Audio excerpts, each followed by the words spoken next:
Demon Emperor Chapter 534.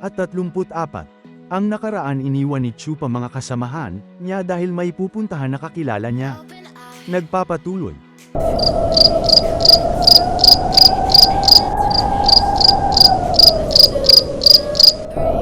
Sa kalagitnaan ng gabi, may dalawang nilalang na pasekretong nagtagpo. Si Chupa pala yung isa. Stewardess Chupa, hayaan mong batiin kita sa kompletong pagkapanalo mo. Ngayon, nasa kamay mo na ang buong bansa at isa ka na ngayong tunay na tagapamahala dito. Kailangan din kitang batiin dahil nalaman mo ito agad at nakapili ka ng magandang tatahakin na landas. Gamit ang iyong mapanuring mga mata, ang kinabukasan mo ay walang hanggan. Ha ha ha ha ha. Si Yuming pala ang katagpo ni Chupa. Stewardess Chupa, tama ka sa sinabi mo. Hindi ako magiging isang malaking utak kung mag-i-stay lang ako sa isang lugar. Kailangan ko talagang itaas ang obserbasyon ko sa mga puwersang makapangyarihan na naglalaban-laban. Ngayon, wala nang bigat na humahatak sa akin pababa. Pwede na akong makapag-unwind at makapag-travel sa buong bansa na walang iniisip na problema. At wala na akong pakialam ngayon sa kagandahang loob at kaaway para sa kagustuhan nila at pagkatalo nila. Abot tanaw ko na ngayon ng kaligayahang matagal ko nang minimitihi. Mas lalo ka pang naging mahusay ngayon. Umangat ka na ngayon sa rangko ni Ling Wuchang at saka Zhuge Canfeng. Ngayon makakagawa na ako ng forma ng bagong listahan at magiging balanse na sa loob ng Lolo Clan. Tuwang-tuwa si Yuming nung marinig niya na pinuri siya ni Chupa. Hindi kaya gusto ni Chupa na ako, si Zhuge Canfeng at Ling Wuchang ay magsama-sama sa isang bahay? Kung gusto mong sumali sa pangkat namin, kailangan mo munang kainin ng magic beans na to. Wala nang atubiling tanong-tanong, diretso nang minokbang ni Yuming ang magic beans. Sarap naman ito, wala nang iba. Maiba ako ng usapan, nasa na ba siya?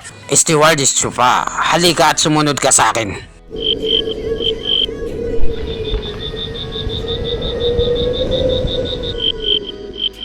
Pumasok na sila sa bahay habang nakasunod si Chupa kay Yuming.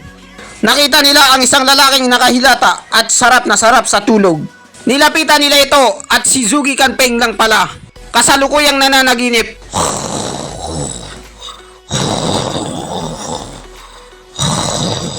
Sinubuan nila ito ng isang magic beans para magising. Pumasok na ito sa kanyang lalamunan. Ayun na nga, nagising na siya sa katotohanan. Panaginip lang pala ang lahat. Kumusta ka na? Anong pakiramdam mo, punong ministrong Zhuge? Kayong dalawa, anong ibig sabihin nito? Dapat patay na ako sa mga oras na to. Napaisip na lang si Chupa, bakit nasabi yun ni Zhuge Canfeng? Patay ka na? Anong ibig mong sabihin? Ano ba itong pinagsasabi ng punong ministrong si Zhuge Canfeng? Pwede mo bang linawin sa akin to, Yuming? Ganito po kasi ang nangyari, Stewardess Chu. Ang mahal na emperador ay nararamdaman niya na malapit na ang kaniyang katapusan. At natatakot siya kay punong ministrong Zhuge pag naiwanan niya ito sa mundo. Baka daw maghasik ito ng lagim sa buong kalupaan.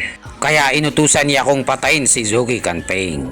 Pero dahil sinagot ko ang tawag mo sa akin, Stewardess Chupa, na gusto mo si punong ministrong Zhuge, kaya pineke ko ang kanyang kamatayan. Pinainom ko siya ng sleeping pills. Ngayong nasa maayos na siya at magandang kalagayan, ibinigay ko na sa kanya ang gamot. Kung ganun, yun pala ang mga nangyari. Ngayong nakikita ko na si Sir Yuming at saka si Stewardess Chupa ay magkasama. Ano ba ang mga nangyari? Alam ko ang kamahalan na matalas mag-isip. Hindi niya hahayaang mabuhay si Yuming dahil sa ginawa nito. Tumahimik muna si Chupa at nag-isip ng may sasagot. Hindi ko siya kakampi. Kani-kanila lang kami nagsama. At ang kamahalan ay walang paraan para malaman niya ang koneksyon namin. Dahil ang ginawa lang naming dalawa ay transaksyon tungkol sa mga negosyo. Bago pa maganap ang anibersaryo ng mahal na emperador, ako at saka si Stewardess Chupa ilang beses na kaming nagkita. Inalok niya ako ng isang malaking binipisyo sa oras ng kaguluhan. Nangako sa akin si Stewardess Chupa, kailangan ko lang gumawa sa kanya ng dalawang maliliit na bagay at isasali niya na ako sa kanila. Kahit ano pa daw ang gawin ko sa hinaharap, wala siyang pake. Kahit maapektuhan ko pa ang mga plano ng Lolo Clan. Kapag napasa kamay niya na ang buong mundo, pwede kong magamit ang pangakong binitawan niya sa akin para makasali sa Lolo Clan. Parang nanalo na rin ako sa digmaan na ito. Stewardess Chupa, bakit ko kaya hindi naisip ang ganun?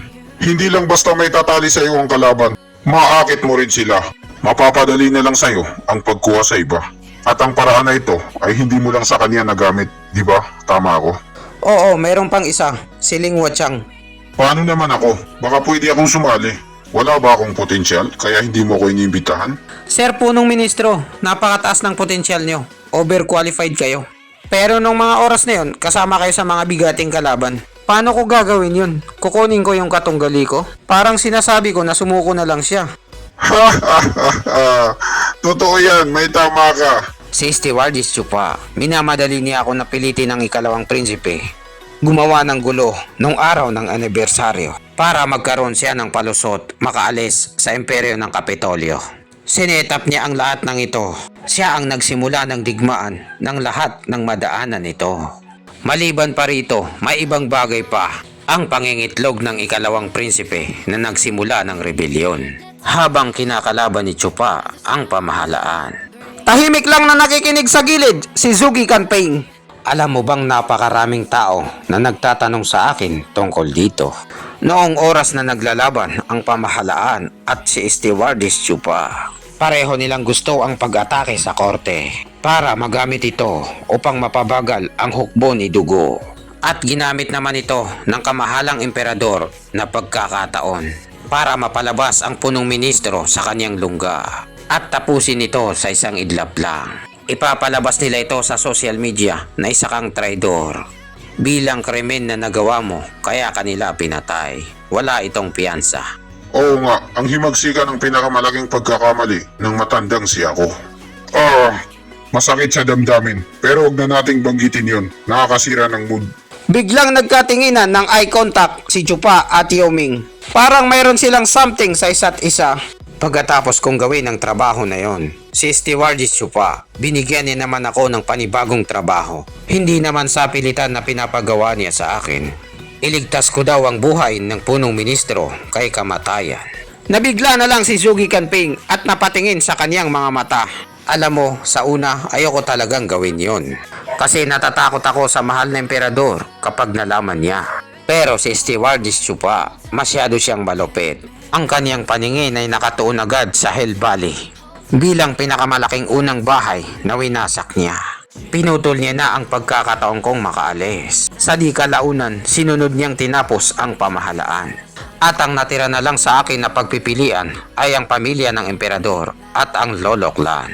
Ano pa ba ang magagawa ko? Kailangan kong makinig sa kanilang dalawa. Grabe yung ngiti ni Chupa hanggang tenga. Stewardess Chupa, may gusto ka ba sa akin? Bakit sobra na lang ang pag-aalaga mo sa akin?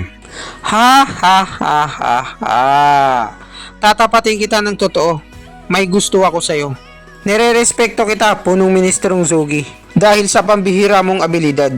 At hinihiling ko sana na gusto kitang imbitahan para sa Lolo Clan. Gusto lang palang imbitahan ni Chupa si Sugi Kanping na sumali sa Lolo Clan. Akala ko kung ano na. At ano naman ang magagawa ko na tulong sa Lolo Clan? Alam naman ng lahat na mayroon silang hindi matalo-talong Stewardess Chupa. Magiging pabigat lamang ako dun at palamunin, Stewardess Chupa. Sir, punong ministrong Sugi Kanping. Kaya buhay pa ako hanggang ngayon. Dahil gumamit ako ng ipinagbabawal na teknik. Pero pagdating sa pamamahala sa buong Luzon, punong ministro, wala kayong katulad. Kayo ang karapat-dapat sa pamamahala. Ibinibigay ko na sa inyo ang korona. Nabigla na lang si Sugi Kanping dahil napakalaki ang expectation ni Chupa sa kanya.